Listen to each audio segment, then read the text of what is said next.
5 seconds. Start. Mr. Vice Chairman Sir, I thank all the honorable members for the constructive suggestions and valuable observations made by them during the discussion on the appropriation bill. The Minister for Finance, while replying to the general discussion on the budget, covered all the points regarding black money, price rise, etc. So, I do not think that it is necessary now for me to deal with them once again, and I do not want to waste the time of the House on those points. As many as 10 members have spoken on various points. Even though I will not be able to reply to all the issues raised by them, I shall try to satisfy the honorable members as far as possible. At the outset, one honorable member spoke about non-performance of public sector undertakings. I share the concern of the honorable members about the performance of public sector undertakings. I would like to say that the government also are not fully satisfied, and that is why it has been included as the last item in the 20-point program. I would like to point out that the last point deals with the improvement of the efficiency of public sector enterprises. I agree that there is a lot of scope for improvement. The finance minister, while replying to the general discussion on the budget, gave the details in this regard and expressed his dissatisfaction. As a matter of fact, he said that there should be improvement by toning up the administration. That should be done in the case of both the public sector undertakings and the banking sector. Then, honorable members expressed their concern about the deficiency in administration. I am aware that honorable members raise various issues here in all seriousness.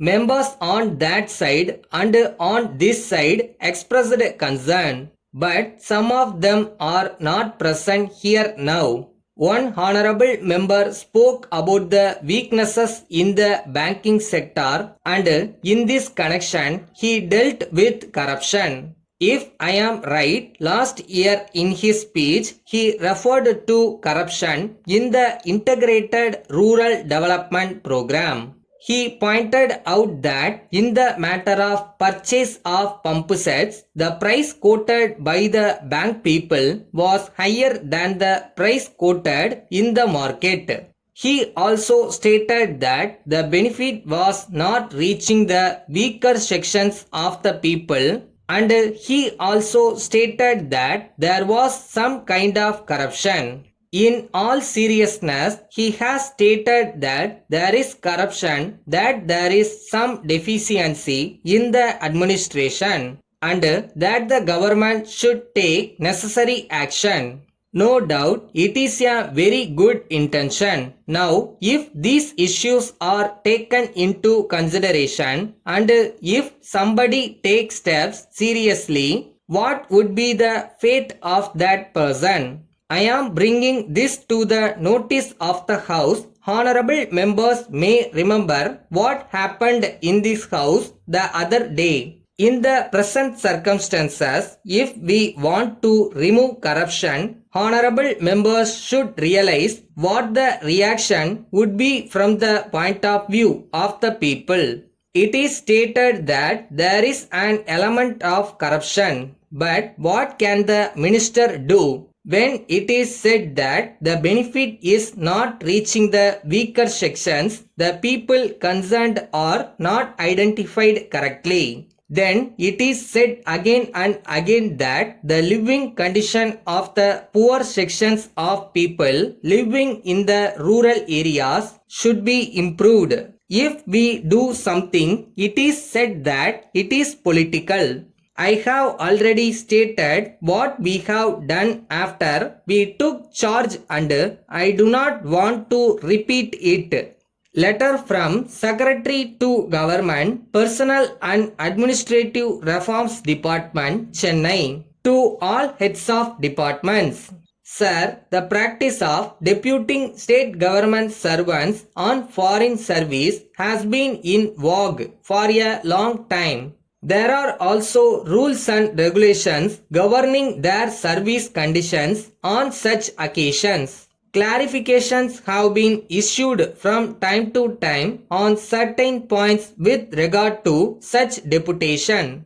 There was the practice of giving one stage promotion to government servants on such occasions. It had been ordered some time ago that the existing orders of giving one stage promotion under the foreign body when government servants were deputed to foreign service were cancelled.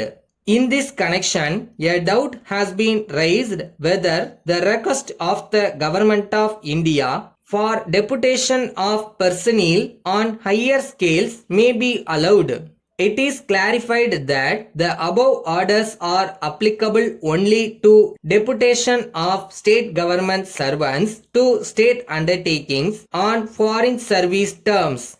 It may be pointed out that deputation of state government servants to the Government of India on higher scales is ordered only after obtaining the willingness of the government servants concerned, and the seniors who are not willing for such deputation will have no grievance. So, it is clarified that government servants may be deputed to Government of India, giving one stage promotion. This may be followed in the case of deputation of state government servants to Government of India. Yours faithfully.